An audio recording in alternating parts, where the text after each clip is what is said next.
Boa noite, pessoal. Sejam todos bem-vindos. É uma alegria estar aqui com vocês nessa live especial hoje. Sejam todos bem-vindos. Uma alegria tê-los aqui, beleza? Por gentileza, tá? O pessoal que foi entrando aí, peço que sinalize se vocês estiverem vendo e ouvindo bem, beleza? Ei, dona Ana, tudo bem? Quanto tempo? E aí, Dani, tudo bem? Ó, o Pacheco já tá aqui na área. Uma alegria, vamos lá. Recebendo aqui o Pacheco, querido amigo, entrando para essa live, esse tema tão esperado sobre a maturidade. Renan, beleza? Quanto tempo? Fala, Pacheco! Tudo bem? Tudo bem? Boa noite! Boa noite, meu irmão. Tudo bem? Nossa, uma alegria ter você aqui. Deixa eu só arrumar aqui o som. Pô, cara, você Pronto. não imagina como tá sendo para mim.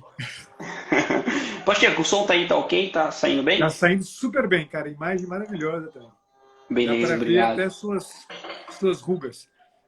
As rugas do As minhas consultório, né? marcas de expressão.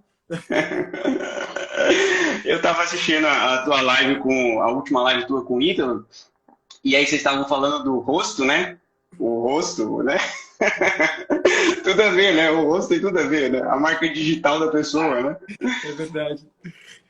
E aí, Cadu? Pacheco, cara, uma alegria, Pacheco. Eu quero agradecer, sim, sinceramente mesmo, de coração, por você ter aceito o convite para a gente conversar sobre esse tema.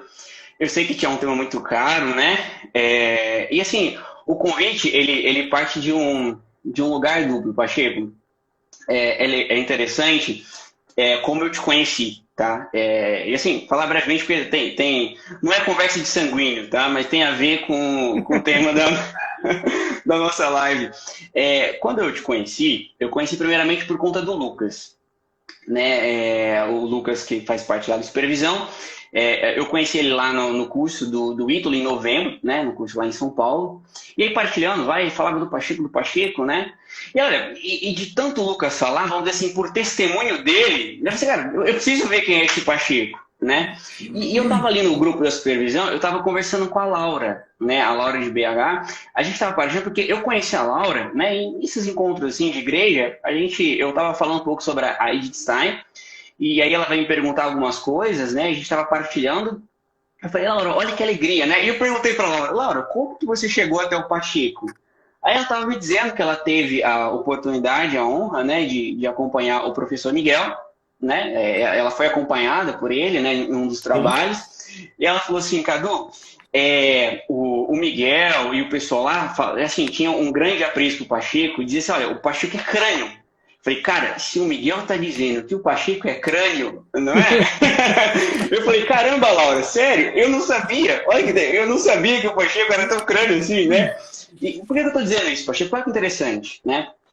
Eu te conheci através do Lucas, eu brinco, né? O Lucas, ele teve uma missão meio ali André, né? Que apresentou Jesus para Pedro. Na roda de partilha do curso do Ítalo, estava conversando eu, o Lucas e o Luiz, né, do Pitadas GW, e eu estava assim, cara, teu trabalho é muito fera, porque você tá ali como ponte, né? Você é uma ponte que se apresenta e, de fato, cara, teus resumos são os melhores resumos do GW, né? É verdade. E faz, olha, e é uma puta missão ser ponte, né? E aí eu falei para ele de André, dessa figura, né? De que é a ponte. E é interessante porque, assim, Pedro vai pelo testemunho do outro, né? Ele nem conhece. Claro, sanguíneo, né? Nem conhece e vai, né? Mas tem um elemento interessante aqui, que é o elemento da pessoa, né? A pessoa que atrai, ou seja, mais do que uma experiência com alguém intelectual, né? André faz uma experiência com uma pessoa, né?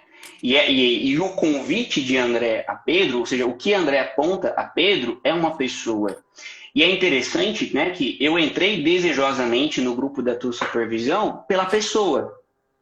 O Lucas, olha que interessante, mais do que o intelectual, o Lucas, ele falou assim, olha, o Pacheco é uma grande pessoa. E de fato, assim, embora, né, sanguíneo tende a lisonjas, né? Mas não é isso. O meu objetivo aqui não é afagar teu ego, é dizer assim, Pacheco, olha, o que me atraiu foi olhar e ver, né, que tinha uma personalidade. E de fato, né, na supervisão, nas respostas amorosas que você tem, né, como um bom colérico, muito bem educado, diria, né? Com uma postura muito amorosa, né? E quando eu penso em maturidade, né? Olha, ok, é óbvio, né, que ali na supervisão a gente vê também que tem um gênio por trás da pessoa que empresta a nós a sua sensibilidade, o seu conhecimento. Mas mais do que isso, como a Arielle colocou aqui, né, uma personalidade madura. A Arielle, minha esposa, ela estava tanto ansiosa com a live quanto eu, né? Tava ansioso aqui por conta da live, né? Olha, assim, né, e é legal falar dela, porque eu conheci minha esposa, Pacheco, no tempo da faculdade, né? E, cara, e no curso de psicologia, eu era um cara extremamente imaturo, né? E é interessante porque eu era um moleque, um sanguíneo indomável mesmo, né? Um moleque, né? E se não fosse a religião e o amor de minha esposa, eu acho que eu não tinha me aprumado, né? Ou seja, na minha história tem um encontro com duas personalidades, né? A pessoa do Cristo, né? E também pessoas que eu pude experimentar um amor humano. Eu costumo dizer assim para minha esposa, olha, teve um dia específico que no teu olhar, aquele moleque, aquele menino viu o homem que eu poderia ser, né? Ou seja, naquele olhar amoroso teu, né, no reflexo do teu olhar, eu enxerguei um homem em mim que eu ainda não tinha achado, né? E assim, né, enfim, a conversa hoje assim, é por que devemos amadurecer, né? Falar de maturidade, que tem a ver com isso, né? Enfim, queria introduzir e te deixar à vontade, Chico. Pô, rapaz, nós vamos conversar aqui, na verdade, né? Isso, Sobretudo tendo um sanguíneo como interlocutor, acho que nada é melhor do que prosear. Não, pegando a ponte com isso que você está dizendo, Cadu, eu fico pensando numa coisa importante, assim. Disso que você está falando, e pensando sobretudo no tema, né? Maturidade, amadurecimento, o que é amadurecer. Eu fico pensando numa coisa interessante, porque no fim é meio estranha, né, essa pergunta, por que amadurecer, né? Isso é esquisito, né? Idiota, né? Você não pergunta para uma maçã verde, né, no alto de uma árvore, né? Por que ela vai amadurecer, né? É a tendência dela para se completar como maçã, né? Que ela saia do estado de maçã verde, né, para maçã madura, né, doce. A gente quase poderia dizer com Aristóteles, né, próprio de doidos se perguntar por aquilo que é óbvio, né?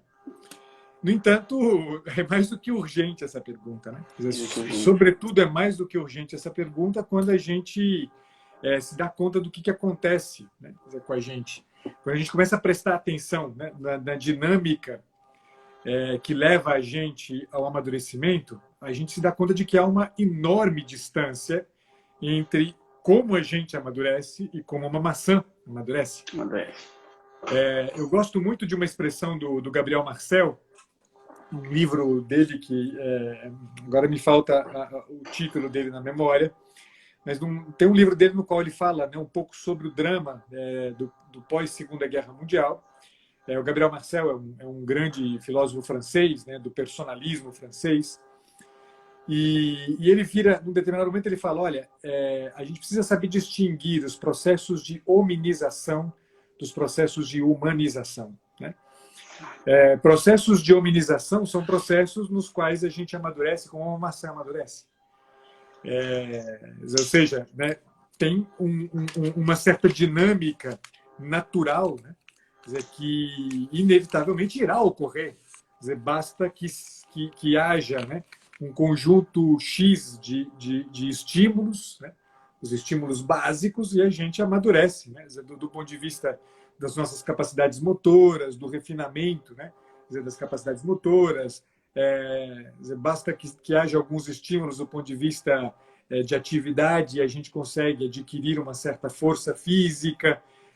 Basta que, né, a gente se debruce intelectual, a gente pode, né, eu vejo, né, minha pequenininha de 4 anos de idade, que ainda não sabe ler e escrever, ela tem um domínio da gramática que é invejável, né? Porque a gente nunca sentou com ela porque tem um certo processo que é um processo natural, né?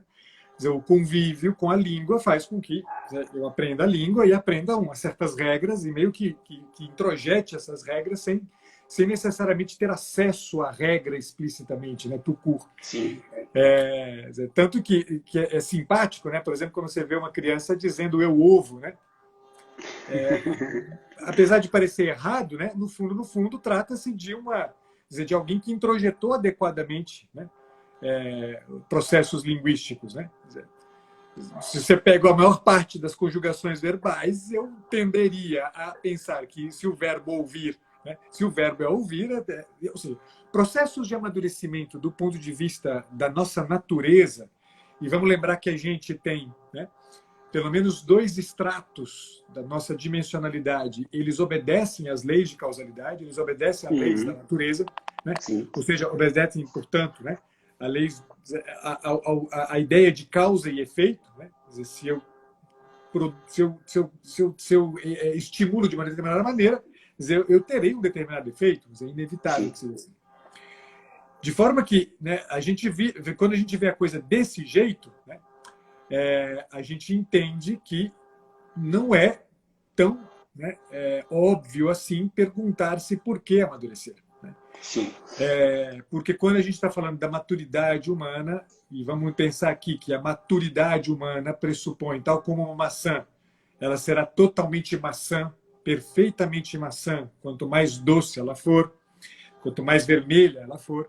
A gente precisa pensar, então, o que é o processo de amadurecimento humano, né, do homem? Sim. Quando é que eu me torno tanto mais doce, tanto mais vermelho? Né? Certamente não é pelo desenvolvimento de capacidades biológicas. Esses 2 estratos que obedecem às leis da natureza são o estrato somático, biológico, e o estrato psíquico. Sim. Né? Então, a gente chamaria isso aqui desse substrato somatopsíquico, que inevitavelmente vai, né, amadurecer, né? Mais rapidamente ou mais lentamente, a depender da quantidade de estímulos que você recebe. Então, a gente precisa pensar que, o que é o próprio do humano? Exato. O que é o próprio do humano? E quando a gente fala de amadurecimento, a gente está falando, portanto, disso, né? Pacheco, chegar a atingir esse próprio do humano. Desculpa te interromper, mas olha, aqui tem um ponto assim, eu quero assim, grifar e botar em holofotes de outdoor que você está dizendo, tá? Porque assim, a ideia da pergunta, é engraçado, quando eu escrevi o tema, eu achei meio idiota. Mas você, cara, mas faz total sentido, porque assim, a gente precisa lembrar que a grama é verde. Exato. Né? Exato. E aí o que acontece, tá? Eu estava falando com a Rafa, a gente vai fazer uma live amanhã, né? Psicologia de almanaque versus psicologia das alturas. Um pouco pensando naquela concepção do Frankl, né? E é interessante assim, olha, quando eu começo a atender no consultório, né? Você vai primeiro um pouco pelo almanaque, né? Não é? Assim, você vai pelos livros. Mas chega a Rafaela aí, só que chega uma hora que você vê que isso não dá conta, né? E isso é preocupante, porque de algum modo, quando se aposta, né, vamos dizer assim, para a pessoa leiga que está aqui nos ouvindo, quando se aposta num psicólogo, né, tal modo como se aposta num religioso, você espera que ele domine algo, que ele seja excelente num saber, né? É claro que a gente vive um tempo assim, né? Eu atendi um seminarista e aí ele ficou maravilhado de eu falar dos vícios. Tava assim, cara, tu tem que saber disso, tu vai ser padre, diretor de almas. Cara, você precisa conhecer os vícios capitais e virtudes, né? Assim, é o teu ofício. Deveria ser você estar me ensinando, né? E quando a gente olha para um psicólogo, não é? É um pouco assustador pensar que depois eu vou te falar algumas coisas aí, mas enfim, segue. Sim, né? E aqui é um ponto muito interessante, Pacheco, porque assim, quando eu falava psicologia de almanaque, referindo não só a tentar, porque a ideia, né, quando se lida com o homem, um pouco pra gente que é psicólogo, e as pessoas, né, a pessoa do grupo de oração, o ensinamento, a mentalidade, né, nos pais de família, você falou da tua filha, né, os pais estão lá educando a tua filha, olha, qual que é a concepção hoje? É que parece que eu tenho que olhar para um almanaque e tentar encaixar esse serzinho aqui no almanaque. Sim. Né? Só que essa própria tentativa já sinaliza para a gente uma falta de compreensão de que é este homem. Exato. Né? O que de fato é específico humano.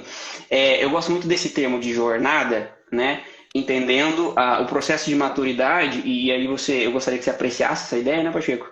Entendendo a maturidade como de fato uma jornada, entendendo um pouco essa condição humana como peregrinos. Sim. Né? Só que, olha, eu vejo assim, eu brinco, né, um pouco, e eu gosto muito dessa palavra de orientação, embora ela é desafiadora, mas de pensar numa bússola.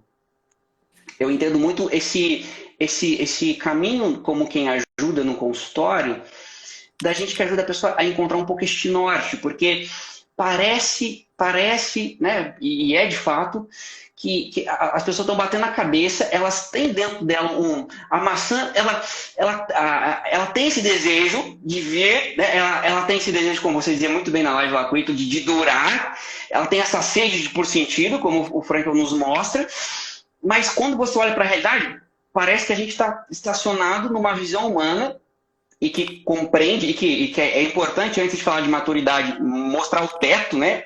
Assim, onde a cabeça bate, né? É que, olha, existe sim uma dimensão de casualidade, que é isso que você estava nos dizendo, né? E que eu quero devolver para ti, que é uma dimensão biológica, uma dimensão psicológica, mas quando você olha entre a gente e um cachorrinho, tem uma diferença gritante, né? E quando você olha ao teu lado, né? Parece assim, o ser humano ele está gritando com essa sede, mas parece que falta algo. Parece que falta uma bússola, um norte. Alguém que. Eu estou numa jornada, mas peraí, para onde mais ou menos eu tenho que ir? Aonde mais ou menos que eu tenho que chegar? Né? E aí falta uma visão, uma cegueira numa dimensão específica. Né? Enfim. Sim, não, perfeito. Nós estamos falando exatamente disso. Né? No fim, o que, sobretudo, acho que eu faço uma ponte com isso que você disse, né? Pensando no seguinte: dizer, muito disso, que são processos de hominização, os manuais estão fartos. Você encontra fartura disso aqui, né?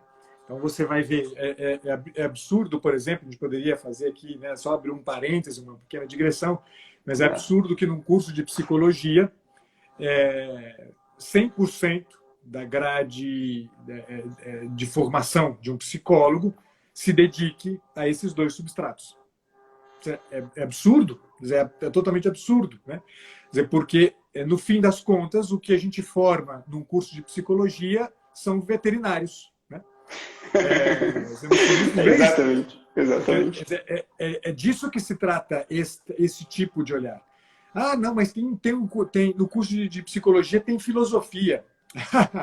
Você vai ver o que o curso de filosofia, numa formação em psicologia, oferece para um futuro psicólogo. Né? É tão útil quanto né, saber sobre literatura para atuar adequadamente como veterinário. É mais ou menos isso. Ou seja, os manuais de psicologia, de fato, né, estão abarrotados de conceitos, de categorias, de teorias e descrições que, no fundo, só permitem ao psicólogo, quando muito, ter um olhar acerca desses processos de hominização. E a gente precisa, né, é urgente que a gente comece a se dar conta justamente de processos mais altos, desses processos que dizem respeito àquilo que é o próprio mente humano. Eu sempre gosto de fazer uma analogia, né, aparentemente boba, né, mas tem um pressuposto, né, por trás disso, e ajuda a gente a entender o que está em jogo e por que a pergunta, por que amadurecer é interessante e importante. Né? É mais ou menos assim, a gente passa a vida inteira comendo presunto sadia. Né? E para nós, né, presunto sadia é o que há. Né? Um belo dia a Sadia inventa presuntos premium. Né? Aí você compra o presunto premium da Sadia. Né? Você vai dizer, porra, né, eu imaginei que aquilo que eu comia era presunto. Né? E aí você come o presunto premium e descobre que, bom, não era exatamente presunto isso que eu vinha comendo. Né? Só que, né, presunto premium, né, é o rato dos presuntos. Né? Você quer saber o que é presunto de fato, você tem que comer um pata negra. Né? São os melhores presuntos que há no mundo, são presuntos espanhóis. Né? No dia que você come um pata negra, você nunca mais na vida se contenta sequer com um presunto premium da Sadia. É mais ou menos isso que está em jogo com a gente. Né? Quer dizer, a gente fica o tempo inteiro imaginando que a gente está amadurecendo, né? Enquanto, na verdade, a gente está mero e simplesmente, né, nesse nível de estar comendo e experimentando presunto sadia, achando que está comendo alguma coisa de bom. Né? Então, se eu quero saber de fato o que é, né, presunto, eu tenho que comer um pata negra. Se eu quero saber de fato o que é o homem, e aí vem, né, o ponto que me interessa. Eu preciso estar diante de um homem. Se eu não estou diante de um homem nunca na minha vida, caramba, onde raios eu vou ter como referência o que é o amadurecimento? Exato. E daí faz todo sentido, né? Dizer que, de repente, diante de alguém maduro, eu me pergunte, mas por que eu tenho que chegar neste ponto? É quase que natural. E essa pergunta traz outras atrás dela. Eu ainda me lembro da ocasião em que, pela primeira vez, né, eu topei com o Miguel Mahfoud. Né? Não sei se eu já te contei isso em alguma ocasião, mas eu tinha... O professor Miguel Mahfoud foi, né, pasme, meu professor de psicomotricidade. A primeira matéria que ele me deu aula foi de psicomotricidade. A entrada dele na universidade se deu justamente numa vaga de psicomotricidade. Né? E ele dava uma aula que era dividida com uma professora, Márcia Sartorello, que dava a parte prática de psicomotricidade, e o Miguel dava uma parte teórica. Né? E as aulas do Miguel aconteciam, Cadu. Eu fazia, naquela época, o curso de psicologia era um curso integral. Então, era matutino e vespertino. E, além de tudo, eu trabalhava na universidade. Então, eu passava praticamente o dia inteiro na universidade. Então, eu bandejava. Quem já teve a oportunidade de bandejar na vida, na época do bandejão mesmo, que depois virou uma coisa meio soft, aí tinha um pratinho, né? Na época, pra mim, era aquelas bandejas de alumínio, né? De alumínio, não, de aço inox, né? Vinha com aquele monte de arroz, né? Feijão chuá plim-plim. Aquela coisa gigante. Né? Então, e a aula do Miguel era exatamente a primeira aula do turno vespertino. E o Miguel dava aula usando retroprojetor. E o Miguel, não sei se você já teve a oportunidade de encontrar com o Miguel fala assim: olá, tudo bem? Boa tarde, alunos. E ele tem uma fala em retotono, monótona. Né? Imagina o que era. Depois do almoço, hein? Depois do almoço, né, com um homem que usava um retroprojetor e falava baixinho no meio da turma. Era algo de quase insuportável. Né? E, no entanto, Cadu, eu e aqui hoje a minha esposa assistimos a essa aula. Eu me lembro claramente de como, durante as aulas, eu ficava cutucando a Renata e dizia: Renata, tem alguma coisa nesse cara? Esse cara é diferente. Tem alguma coisa de diferente nesse cara. Era um comentário recorrente entre nós. Tinha alguma coisa... O Miguel falava de coisas, né? E a forma como ele dava juízo sobre, né, certos dados da realidade, era muito desconcertante. Mas era desconcertante não porque era fora do comum, no sentido de que era uma verdade... uma verdade escondida. Pelo contrário, ele falava de coisas que o meu coração sempre desejou ouvir e, no entanto, nunca havia ouvido. É como se o meu coração fosse feito de uma saudade de algo que eu nunca havia experimentado. E aquele homem tornava vivo esse negócio. Então, era muito inevitável. Eu nunca, Cadu, nunca passou pela minha cabeça, por exemplo, né, algo que eu vi tantas vezes alunos meus questionando, né, por exemplo, a qualidade pedagógica do Miguel. Avaliado da perspectiva das técnicas pedagógicas modernas, contemporâneas, o Miguel seria avaliado sempre como nota 0, se não nota negativa, porque ele era, de fato, muito ruim do ponto de vista pedagógico. Ele não sabia, né, ele não tem um manejo pedagógico, né, tal como se pensa hoje. Uhum. Não era isso que era. A qualidade educativa do Miguel não estava no domínio de técnicas. A qualidade educativa do Miguel estava na pessoa do Miguel. Uma qualidade humana, né? E aqui, né, veja que o que eu estou trazendo à tona é justamente isso. Né? Quando eu começo a me deparar, quando a gente começa a se deparar com uma humanidade assim, inevitavelmente surgem perguntas. Por que esse homem é assim? Por quê? O que tem neste homem que faz ele ser diferente? Era uma pergunta que estava o tempo inteiro presente. E aqui começa, né, na cena gente, né, um movimento que nos leva justamente a questionar, né, o quanto o processo de amadurecimento ao qual a gente supostamente chegou, a gente pensa que chegou, porque na verdade foi só um processo de hominização. Putz, eu cheguei na universidade, tinha acabado de passar pela filosofia, eu tinha uma certa formação intelectual, tinha uma certa cultura, sabia um certo conjunto de línguas. Bom, beleza, né? Cognitivamente falando, eu lido bem com o saber e consigo argumentar. Tá, tudo bem, até aqui, desculpa, isso aqui não me diferencia enormemente de quase ninguém. Não. E, Pacheco, fazer permite um adendo, é interessantíssimo, porque olha só, vou te ilustrar com um caso de uma paciente, tá? Ela estava trabalhando lá, engenheira, né? Enfim, tem o símbolo da mulher realizada, né? Comprou seu apartamento, paga suas contas, né? Faz terapia, né? Um baita trabalho e tal. E aí ela estava assim, olha, eu estava ouvindo, né? Fábrica, né? O pessoal, um enche o saco do outro, né? Sobretudo homem, né? Bicho esquisito.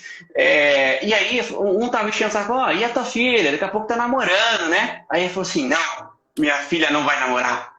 Ela vai estudar primeiro, arrumar um emprego e se sustentar. Aí ela falou assim, Pacheco, olha que interessante. Ela disse assim, olha, quando eu vi isso, eu falei assim, eu já me sustento, eu tenho emprego, eu sou hoje essa filha realizada, mas eu não sou feliz.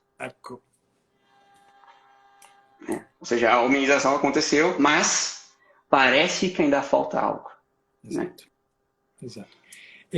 Que esse dar conta de que tem alguma coisa faltando, se dar conta de que é quase como uma... um pouco o que acontece, né? Se a gente for pensar num nível celular, né? É o que acontece quando a célula está no meio, né? Com excesso de sal, né? O que acontece? Começa a acontecer algo como uma troca, mas essa troca ela acontece por quê?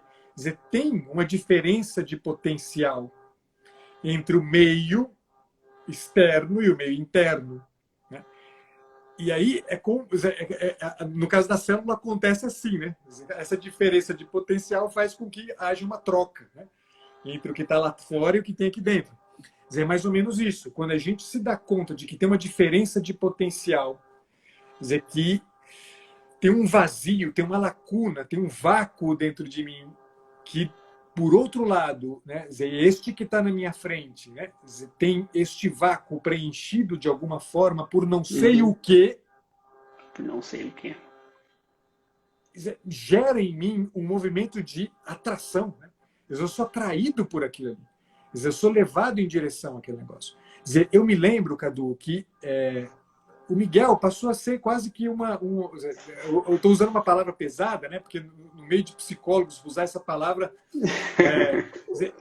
um pouco uma certa obsessão mesmo, né? Mas entenda a obsessão aqui sem nada de patológico, né? Era uma pessoa que eu me lembro de ficar prestando atenção, né? Onde ele ia, os movimentos dele no corredor, como ele encontrava as pessoas, como ele estava com as pessoas. Chamava a atenção, me atraía aquele homem. E, sobretudo, me atraía ver o que ele foi construindo ao redor dele. Para além da genialidade intelectual do Miguel, que é um cara, né, que trouxe uma contribuição gigantesca para a minha formação, e eu posso dizer muito tranquilamente que trouxe uma contribuição muito importante para a psicologia nacional, e hoje continua fazendo esse trabalho, né, na medida em que ele está fazendo toda essa discussão sobre o papel e o lugar que a Edith Stein ocupa e deve ocupar, né, como fundamento epistemológico do fazer clínico em psicologia. Para além disso aqui, né, tinha uma humanidade ali. Né? Eu refiro sempre a essa coisa que me desconcertava. Né? O Miguel era uma pessoa com quem a gente esbarrava no corredor e que perguntava como é que a gente estava. E não perguntava como, né, qualquer, né, um de nós pergunta, tudo bem, como é que você está? Tá, tudo bem, e você, como é que você está? Estou bem também, como é que você está? Sabe aquelas trocas assim? O Miguel parava. Né? Ele parava. Ele parava no corredor e aí, como é que você está? Aí você ficava assim, porra, mas pera lá, né? E ele ficava olhando para você, né? Agora, né? O que eu faço? O que eu faço, né? Eu não posso só responder, tudo bem, como é que você está? Era constrange, né, Pacheco? Constrange, né? A presença constrange, né? A presença constrange a gente. Então, perguntar-se, né, no fim, retomo isso aqui só porque esse raciocínio me interessa muito, né? Perguntar-se por que é preciso amadurecer, né? É uma pergunta que só nasce na gente, e ela é autêntica, suficientemente autêntica em nós, quando a gente vê um homem maduro, quando a gente vê uma pessoa madura. Porque é inevitável. E aí, neste momento, a gente, atraído por essa humanidade, né, essa humanidade transformada, essa humanidade nova, a gente se vê arrastado por ela. Né? A gente se vê arrastado por ela. Esta é, né, a questão que está em jogo aqui. Quer dizer, por que é tão fundamental para nós encontrar uma experiência estável? Né? Uma das perguntas que você havia me feito lá. Né? Por que é tão importante a gente encontrar fazer a experiência de um encontro com uma pessoa estável? E entenda-se, Cadu, estabilidade, no nosso caso aqui, nesse argumento, né, nesse raciocínio, dizer, não é uma pessoa, né, dizer, irretocável, não é uma pessoa, né, coerente, entendido coerência aqui com desse jeito, né, moralista com o qual a gente entende coerência. Quer dizer, a estabilidade aqui é o fato de que tem um núcleo, quer dizer, ela tem algo que orienta, né, o passo dela, orienta o olhar dela. Ela tem um núcleo que sustenta aquela pessoa.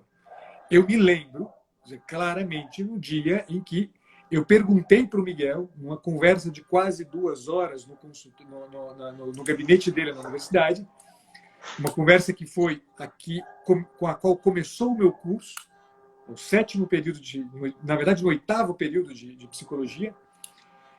Eu já havia desistido do curso 3 anos e meio seguidos. A cada final de semestre eu desistia do curso de psicologia. E por conta da minha esposa, que hoje é minha esposa, no essas já mulheres. com o documento de trancamento de matrícula assinado, pronto para dar entrada, a Renata me interrompeu e falou assim, vai agora no gabinete do Miguel conversar com ele. E nessa conversa com ele,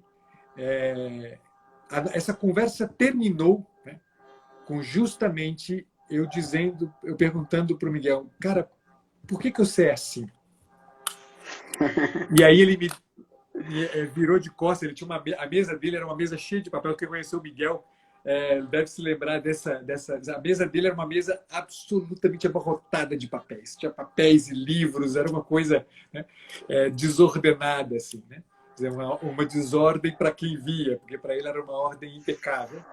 Ele foi lá no meio dos papéis, puxou um livro cujo título é Em Busca do Rosto do Homem, de um autor chamado Luigi Giussani, e me entregou esse livro e falou assim, eu sou assim por causa deste homem.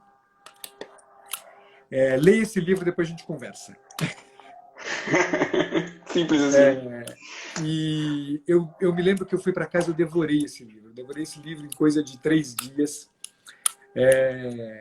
E ali, né, o título é muito a propósito, hein, Cadu?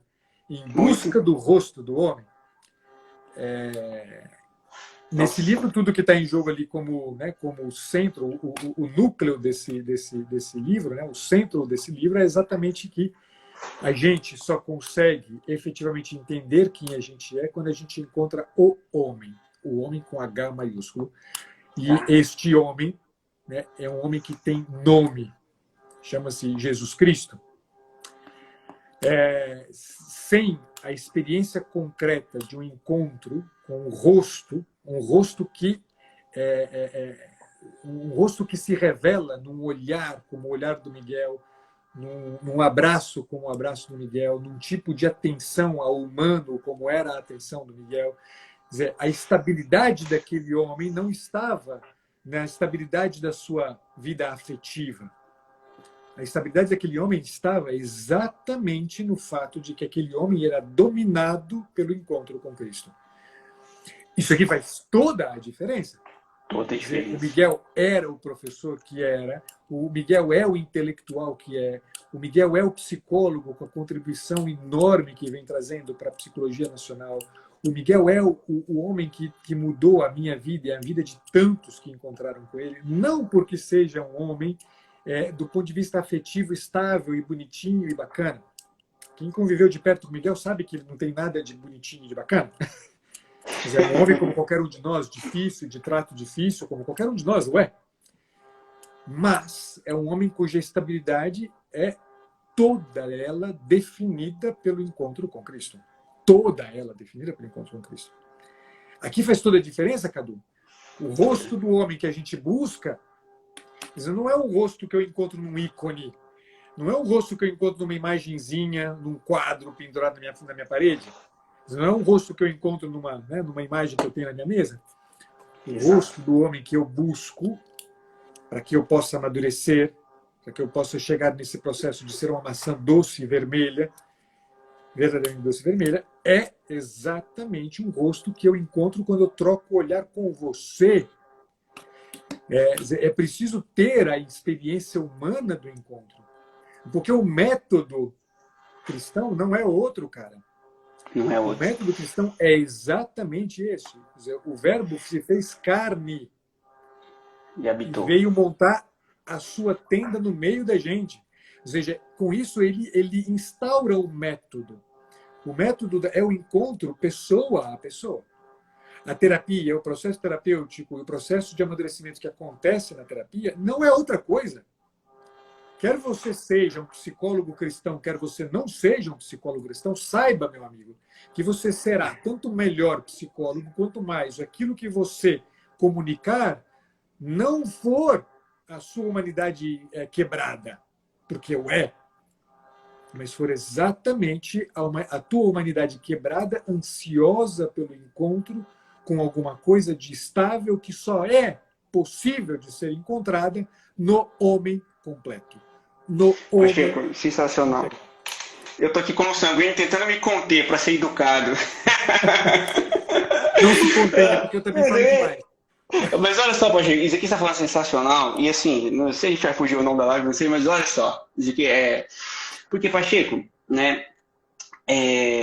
Na experiência religiosa minha, tá? Falando de mim, olha, para dizer algo e também já querer apontar para um pessoal um como, né? Como amadurecer, né?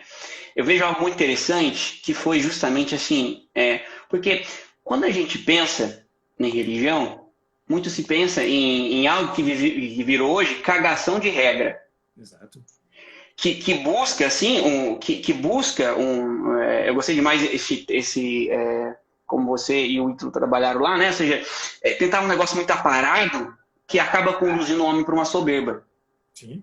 Sim. O que justamente não sinaliza, e vou te dizer, tá? Eu venho de uma experiência carismática, foi o meu berço de encontro com Cristo. Sou muito grato a Deus por este movimento, atendo muita gente desse movimento, né? Meu caro, eu brinco, né? Tenho um apreço muito grande, mas olha, eu olhei e chegou um tempo que tinha uma sede de mais dentro de mim. E eu não enxergava uma pessoa madura. E eu levantei uma questão. Pode... assim, beleza, estão me apontando a santidade. Eu quero ser santo, mas é possível ser santo e não ser maduro?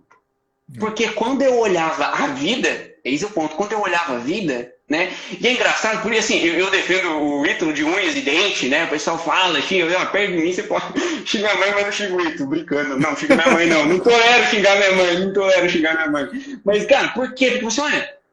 Vou ser sincero, Pacheco, acompanhando o Ítalo, eu vi elementos na pessoa dele, né?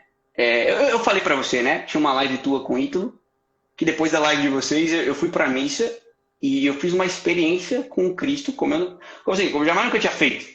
E o que vocês ensinaram lá? Foi uma experiência fantástica. Por quê? Porque vocês trouxeram uma presença. Aí você está falando, deu pra ver algo aqui. Né? Algo aqui. E olha que interessante, né? Eu vejo assim, tem muito que a gente vê da tecnologia que os santos, né? Eu fiz uma pós em fenomenologia, né? E o meu desejo, eu queria conhecer Russell. Mas eu falei, cara, será que alguém vai explicar Russell para mim que não deu para entender na faculdade? E eu acho que tem alguma coisa interessante aqui nesse cara, né? E eu falei assim, olha, fui numa esperança, né, de que, sei lá, falassem de Stein para mim, de Max Scherer, né?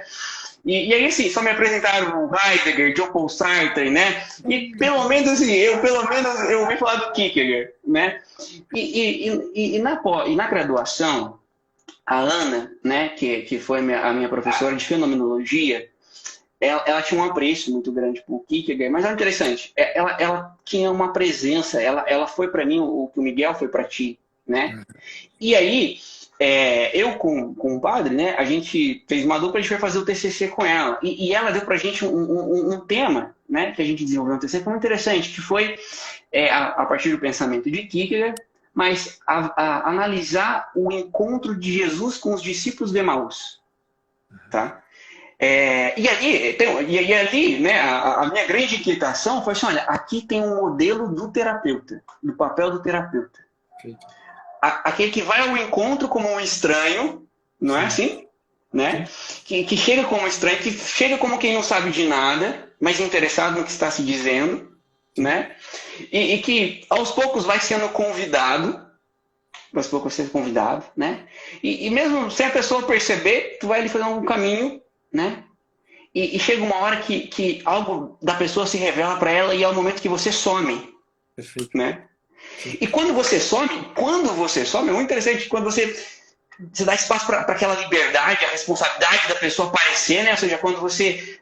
quando eu dizia do olhar da minha esposa, né? Ou seja, quando no olhar dela eu vi o homem que eu poderia ser, no movimento não de projeção, não é né, quando o Frankl fala desse movimento de amoroso, né, pode ser confundido por alguns, não entende, com projeção, não é eu projetar o que eu quero que o outro seja, é contemplando aquilo se revela a mim, e o outro pode que, como, entre aspas, um espelho, né, como você bem trabalhou lá na live, mas como Verônica, né, mostrar uma face aqui, e é interessante que aquela lembrança, olha, quando ele falava, né, o nosso coração ardia. Aquele desejo de ser maçã, né? Aquele desejo ardia no meu coração, né? No meu coração gritava por este anseio. E aí foi interessante que eu tomei uma decisão na faculdade, no 3º ano. Com bom sanguíneo, tenho muita dificuldade com a vida intelectual, né? Eu me esforço demais para isso daqui, né? Eu aprendo muito em bate-papo, e aí eu aprendi a frequentar bate-papos altos, né? E assim, cara, tudo que eu aprendi foi de bate-papo, de conversa de cafezinho, né? Eu tive a oportunidade de conviver com boas pessoas que me educaram. Mas, numa aula da Ana, eu entendi assim, olha, o que vai ser determinante, porque o que eu vi assim, eu chegando, correndo no corredor da faculdade, eu me preparando para cuidar dos outros, mas eu estava incapaz de botar uma atenção amorosa nas pessoas que eu encontrava. E aí, Pacheco, eu fiz um voto, eu falei assim, olha, eu vou levar, pode ser que eu leve a faculdade meio malemar, mas eu vou fazer um voto, eu sempre vou preferir a pessoa. E, Pacheco, vou fazer uma confissão que eu não aconselho os nossos amigos psicólogos que estão se formando a seguir esse meu conselho. Não é exemplo, não façam isso. Mas, Pacheco, eu matava a aula para aconselhar os outros. Eu matava a aula. Alguém fala assim, Cadu, tô precisando conversar. Lá, eu estudei numa faculdade salesiana e tinha a capela, né? E, cara, tinha gente que ficava ali em pranto, chorando. Eu não aguentava. Eu ficava aproximando, assim, né? E a pessoa queria conversar. Eu lembro de um amigo, né, o Felipe, que tem uma página interessante, que ele tinha algumas dúvidas, né? E eu falei assim, olha, vamos marcar um dia para conversar, dúvidas cristãs mesmo, né? E eu falei assim, vamos marcar um dia, só que a nossa agenda não batia. Aí eu falei, o que você está fazendo agora? Ah, não, tô. Então senta aí no banco. Pacheco, nós ficamos eu matei a noite inteira, nós ficamos 2 horas conversando sobre conteúdo de fé. Foi ali uma catequese, dada assim num banco, né? Então, assim, eu falei assim, olha, eu não posso me privar desta atenção amorosa. E é interessante porque, claro, eu precisei buscar, e não estou menosprezando a teoria, a técnica, né? A gente não pode se perder disso, mas eu estou falando assim, eu estou falando de um primado, que é algo que eu acho fantástico no que o Ítalo traz, né? Que é o primado do coração. E nós vivemos um tempo presente, o homem do tempo presente só vai se converter à igreja, assim, ao meu ver, né, com toda a pretensão profética aqui, talvez, não sei, mas o homem do tempo presente, o que ele mais precisa, e as multidões são arrastadas, né, por discursos emocionais baratos, né? Mas por quê? Porque elas têm uma sede de algo profundo, de algo que dura. E no fundo, nunca, eu não sei, não conheço um pouco sobre a história da humanidade, né? Não estudei, estou com uma biblioteca aqui sobre as civilizações para estudar ainda, né? Só comprei o livro, não li. Mas eu entendo, nós vivemos num tempo onde o homem, né, está cada vez mais precisando de modelos. Perfeito. Olhar nas pessoas e ver corações que pulsam. Perfeito. Cujo batimento é oxigenado, né, pelo sopro do Cristo no nosso coração. Né? Essa experiência com o ruar, com o espírito, né? O Sim. vento, além de sanguíneo, mas que me encanta pela experiência carismática, né? Ou seja, o sopro que pulsa, né? E eu falei assim, olha, né? Ao longo dessa minha jornada, eu fui encontrando na igreja mais pessoas que cagavam regras. Faça isso, não faz aqui, mas e este coração que pulsa, que é no fundo, e aí uma dor, né, Pacheco? Depois você cobra a sessão de terapia, mas uma dor do meu coração é quando eu penso assim, a igreja é guardiã da verdade. O homem veio e se revelou para nós, e a igreja, nós somos o guardião, detentor da revelação. E, meu Deus do céu, o que eu estou vendo? O que eu estou vendo é que existe um grupo, né, o team, né, alunos do Ítalo, alunos do Pacheco, um grupo de psicólogos e psiquiatras, né, cujo ofício está em outro lugar, que está trazendo e revelando uma verdade que, por excelência, os cristãos, os missionários, nossos sacerdotes, enfim, deveriam estar trazendo. E isso é muito grave. Muito grave. O Eliot, no século XIX, T.S. Eliot, um escritor, poeta inglês, no livro se chama Os Coros da Rocha, em determinado momento ele faz uma pergunta, que é uma pergunta dirigida a nós, cristãos modernos, certamente dirigida sobretudo, né, à igreja moderna, que é: foi Cristo quem abandonou a igreja ou foi a igreja que abandonou Cristo? Uau. Cadu, o que a gente está vivendo é isto. Eu tive, você falava de seminaristas, eu atendi seminaristas, e houve ocasiões, Cadu, que eu tive que dizer para eles coisas que o padre, diretor espiritual deles, confessor deles, deveria ter dito, e não disse. Eu tive que dizer, escuta, cara, punheta é pecado. Eu tive que dizer para um seminarista que punheta é pecado, porque o diretor espiritual dele, canalha, não vale porcaria nenhuma, um sacerdote desse, disse para ele que era uma forma de autoconhecimento. Veja em que ponto que a gente se encontra. E não é que eu sou um cagador de regras. Se trata pura e simplesmente de uma compreensão daquilo que eu amo, e que se eu amo, eu defendo. E é impressionante que o discurso que este diretor espiritual de merda, vai me desculpar, faz com ele é o discurso que eu escutei dezenas de colegas meus ao longo dos 18 anos como professor em curso de psicologia, afirmando dentro de sala de aula para os alunos. Desculpa, qual é a noção de homem que sustenta, né? Qual é a compreensão de homem que se tem quando se faz uma afirmação desta? É exatamente disso. Essa dor que você está falando é a dor que eu compartilho. É uma dor que rasga a gente terrivelmente. Não só porque tem regras que estão sendo rasgadas, não tem nada disso. Dói profundamente exatamente porque o homem, que é aquele para o qual o meu olhar se volta, aquele para o qual o meu coração tem sede de encontrar, aquele que eu anseio ardentemente por amá-lo, este homem é ferido exatamente por aqueles que deveriam ser os que deveriam defender até derramar o sangue a presença desse cara. É impressionante, e a gente não vê isso mais. Os homens que hoje estão na igreja são homens fracos, não são homens. E é impressionante que a gente, e eu diria uma coisa muito bacana, eu diria até uma coisa, para mim, que no fim não é motivo de orgulho, efetivamente, e acho que é motivo exatamente de um empenho, né, cada vez maior nosso.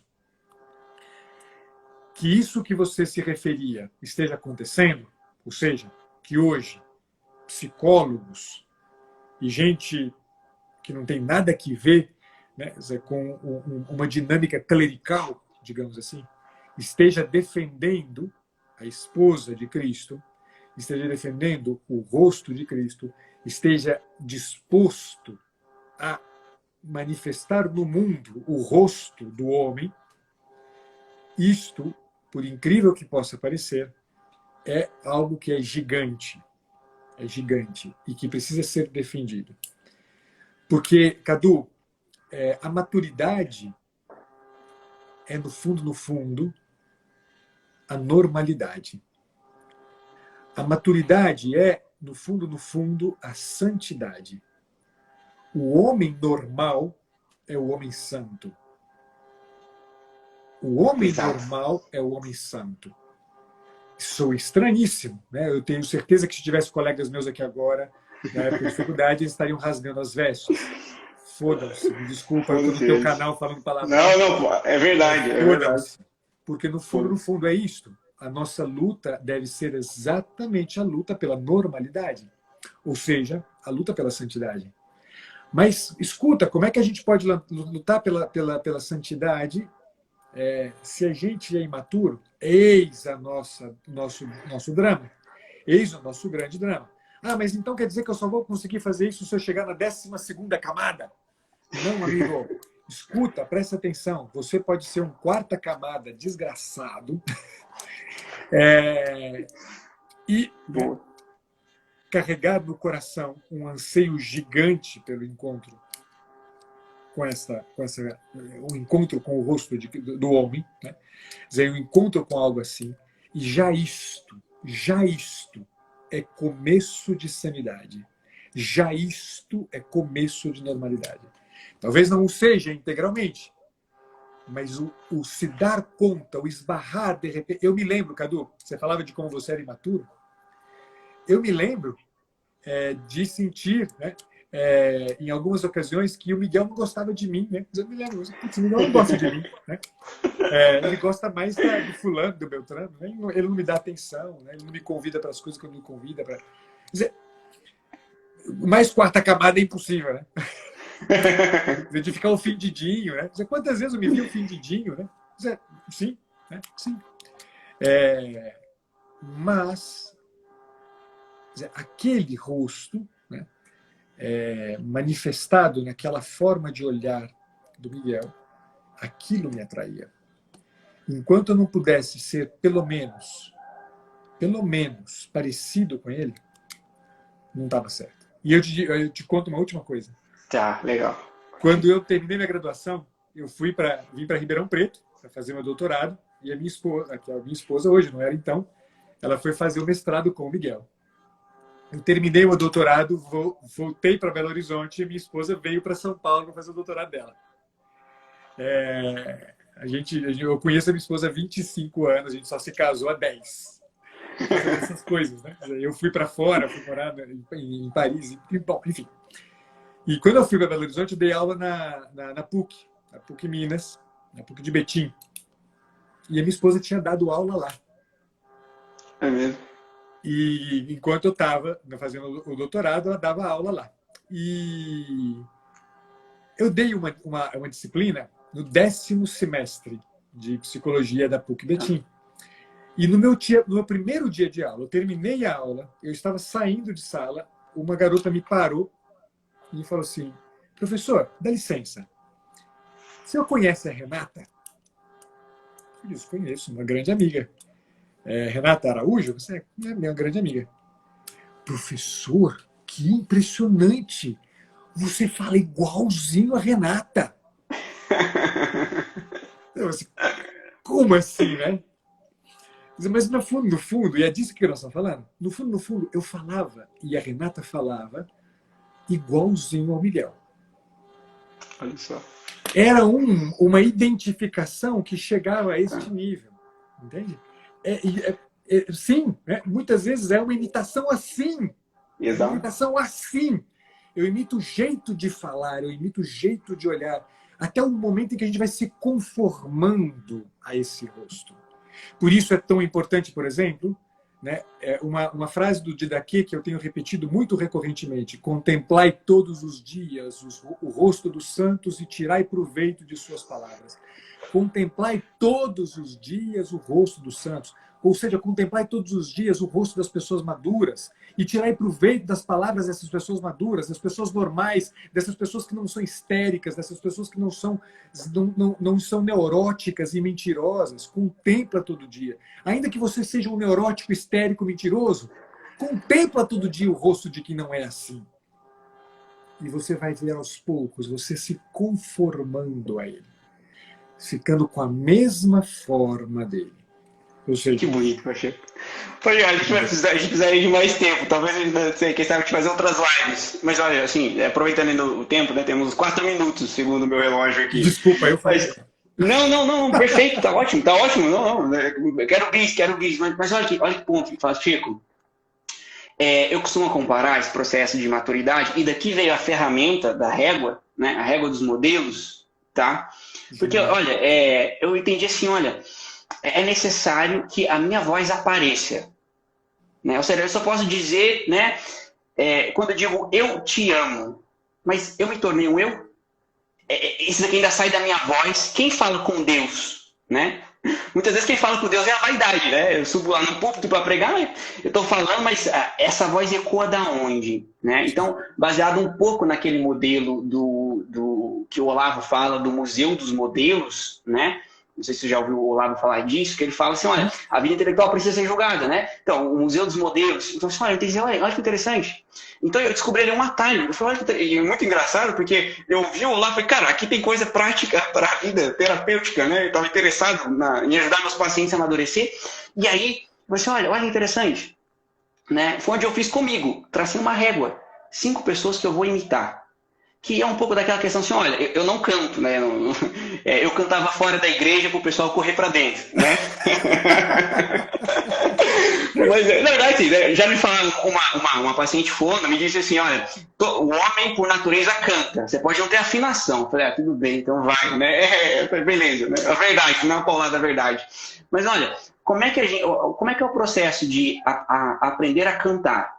Todo mundo que tenta cantar começa por imitar uma voz. Sei lá, a pessoa lá admirava Sandy, né? E começa a tentar cantar igual a Sandy. Só que, olha que interessante, cantando e imitando a Sandy, sei lá, foi o primeiro exemplo que me veio, né? Sandy. Quando você tenta imitar, o que acontece? Você imita a partir do que você ouviu a Sandy cantar, mas começa a aparecer a sua voz. Isso. Imitando a Sandy, você vê que você pode, às vezes, olha, você não alcança aqui, ou às vezes, olha, eu alcanço mais, né? Então, olha, justamente esse processo de imitando estas vozes, né? E aqui, um livro que me marcou foi muito o livro do Scott Hahn, né? Trabalho ordinário, graça extraordinária. Foi que o Opus Dei entrou na minha vida e me salvou. Né? A gente diz, olha, o ordinário, ele oferece vias de santidade. O ordinário, ele oferece vias de amadurecimento. E se nesse ordinário eu busco conviver com os santos, com esses modelos, uma hora minha voz aparece. E eu serei alguém falando com o próprio Cristo, o próprio Deus. Perfeito. Grande, Cadu, grande. Cara, poxa, Pacheco, foi muito bom, cara. A oportunidade de conversar sobre essas coisas, para mim, é imperdível. Quantas vezes você quiser me convidar, arruma um Convidarei jeito mais vezes da gente conversar. Obrigado, Pacheco, por ter... O Pacheco, né, reagendou o horário da live dele. Né? Muito obrigado, Pacheco, pela caridade, pela presença, né? Foi sensacional, obrigado pela presença. Eu quero agradecer o pessoal, né? O pessoal que é o freguês aqui, tem muito pessoal lá da supervisão, tem uma galera aqui, Pacheco. Tua mãe estava aqui, né, Pacheco? Eu vi. Que legal. Né? É isso aí, Pacheco, muito obrigado. Deus abençoe, viu? Meu irmão, fica com Deus. Valeu. Um abraço, pessoal, boa noite, fiquem com Deus. Tchau.